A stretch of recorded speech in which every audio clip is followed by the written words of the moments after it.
Maintenant, j'aimerais savoir quelque chose. Lorsque la sœur Ruth devait faire son mariage, tu nous as expliqué comment est-ce qu'on doit célébrer le mariage, les paroles qui doivent être dites, comment est-ce que ça doit se faire, ce qu'on ne doit pas dire, ce qu'on doit dire et tout ça. Est-ce que concernant la consécration d'un prophète comme ça, ou bien d'une prophétesse, est-ce qu'il y a des paroles à dire? Qu'est-ce qu'il faut dire? Comment ça se déroule? Comment ça se fait? Parce que j'ai vu beaucoup de consécrations.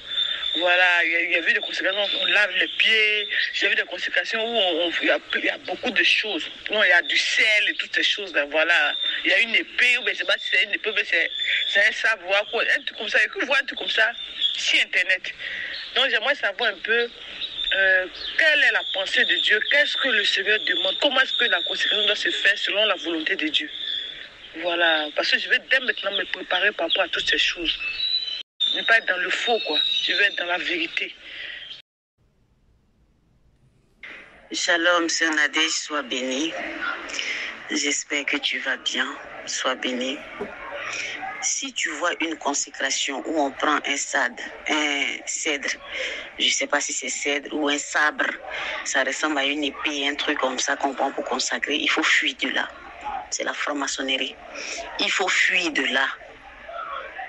Et tout ce que ces gens-là répètent là, c'est la théologie.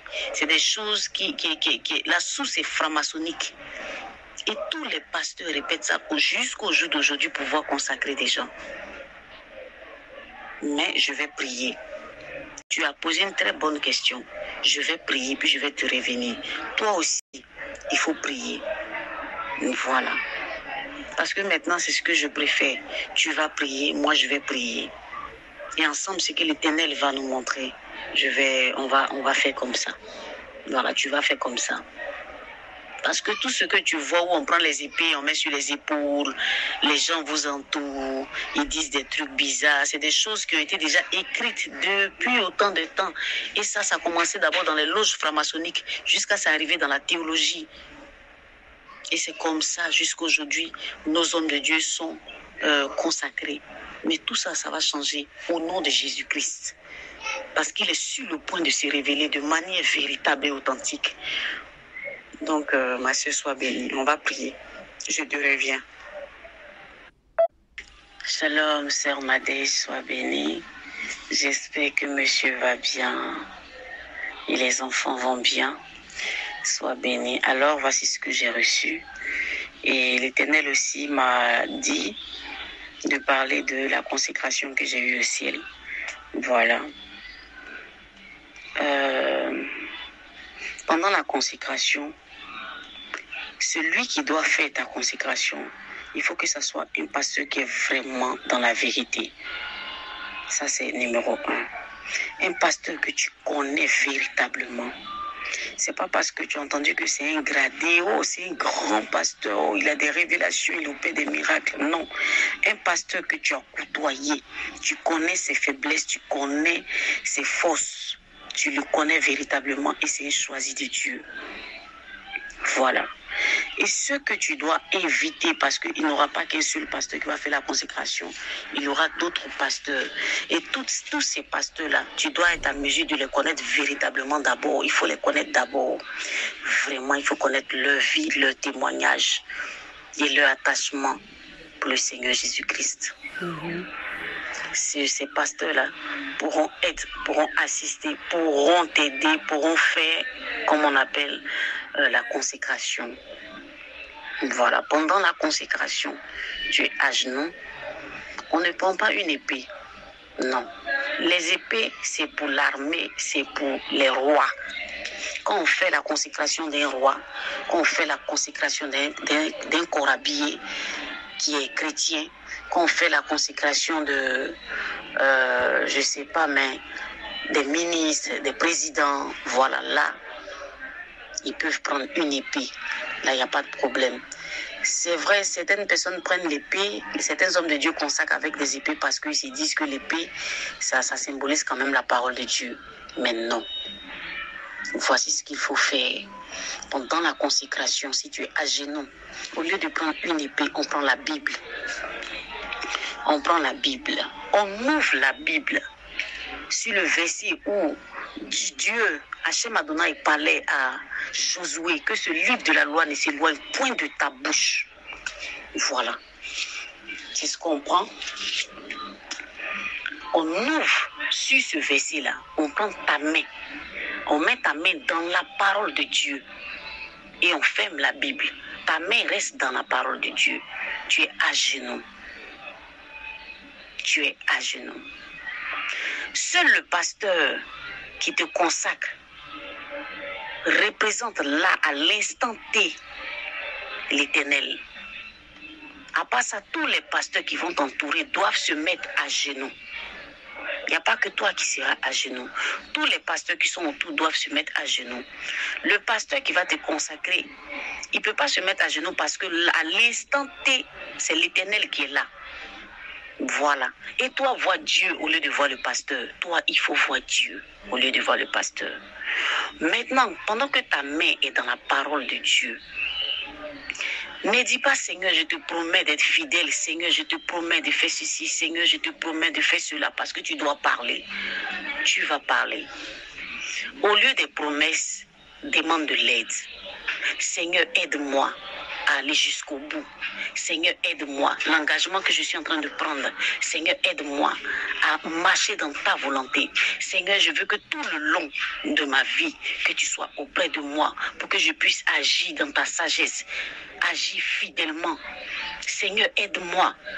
Tout ce que tu dois dire là, c'est de l'aide que tu dois demander à Hachem Adonai, enfin d'avoir la victoire.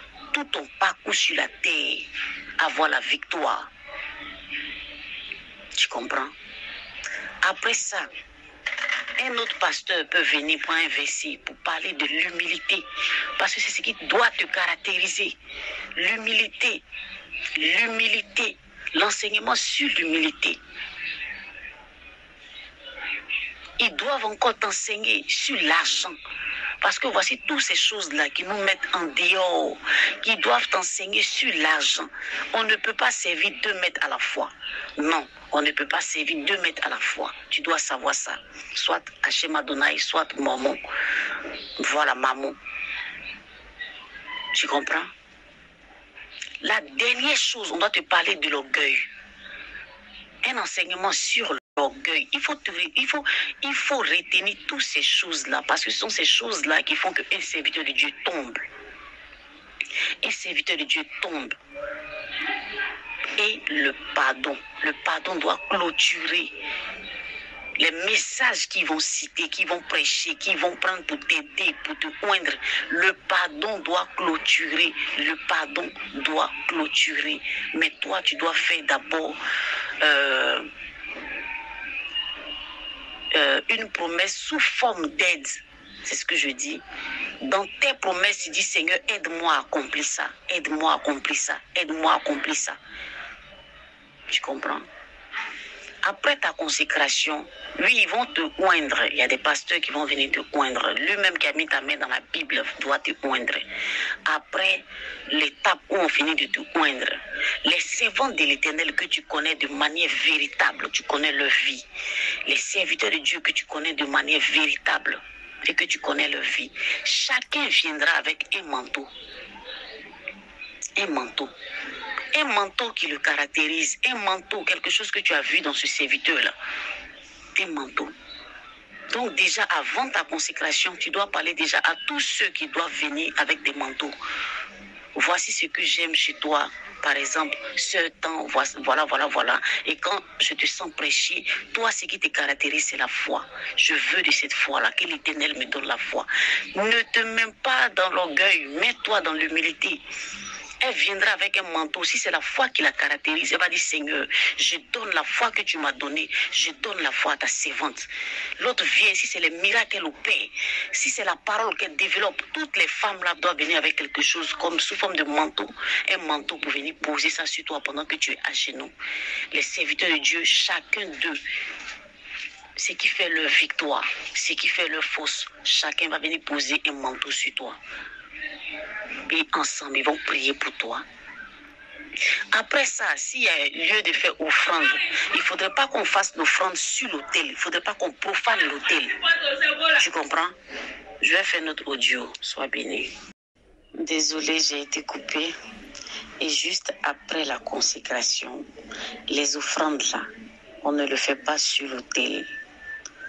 Parce qu'il y a des hommes de Dieu, après la consécration, ils disent aux gens de ne pas faire les offrandes dans le panier, mais de venir jeter les billets sur l'autel. Quand on jette déjà des billets sur l'autel, on profane l'autel. Maman n'est pas plus grand que le Christ. Maman n'est pas plus grand qu'Elohim. Maman n'est pas plus grand que Hachem Adonai. Voilà. Beaucoup font cette erreur-là juste après la consécration. Ils trouvent mieux de prendre l'argent et mettre directement sur l'autel. Même mettre l'argent comme ça sur l'autel, c'est pas bon devant l'Éternel. C'est pas l'argent qui commande l'Éternel. On met l'argent dans le panier. Oui, tu mets l'argent dans le panier. Toi-même, après ta consécration, pendant le temps de la consécration, dès qu'on finit la consécration, toi-même, tu fais une offrande à l'Éternel. Tu mets aussi dans le panier. Voilà, pour rendre grâce, lui dit merci. Lui dit merci. Et la foule suit ton geste. La foule suit ton geste. Ils viennent y mettre l'offrande dans l'argent dans le panier. Jamais mettre l'argent sur l'autel. Ne faites plus ça. Jamais mettre l'argent à l'autel, sur l'autel comme ça. Non. Sois bénie, ma soeur.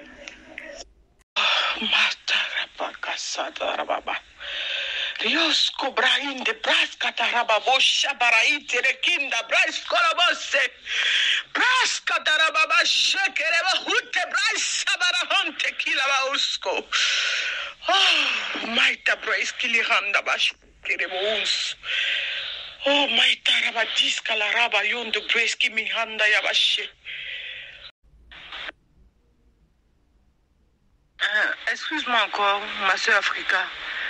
J'aimerais savoir quelque chose. Est-ce qu'il y a une manière particulière de s'habiller pour ça? Est-ce qu'il y a une manière particulière de s'habiller pour ça? Comment est-ce qu'on doit être habillé par rapport à ça? Voilà, j'aimerais avoir un peu une idée de comment est-ce qu'on doit être vêtu par rapport à ça. Parce que j'ai choisi la couleur violet et le blanc avec un peu de or dedans. Voilà, pour faire ma toge. Et puis après ça, j'aurai une jupe avec une petite veste dessus. Voilà, la couleur blanche, violet et l'or. Voilà, c'est comme ça que je voulais faire ma toge, quoi. Donc je ne sais pas si le Seigneur approuve ça ou bien comment est-ce que je dois être vêtue par rapport. D'abord la couleur violet. Jésus-Christ, son parcours sur la terre, il s'habillait en violet, il s'habillait en pourpre, il s'habillait en violet. Et de toutes les façons, ce que tu dois savoir, le violet, c'est pour le sacerdoce. Voilà, la couleur violet, c'est pour le sacerdoce. Moi, je n'ai pas appris ça ici.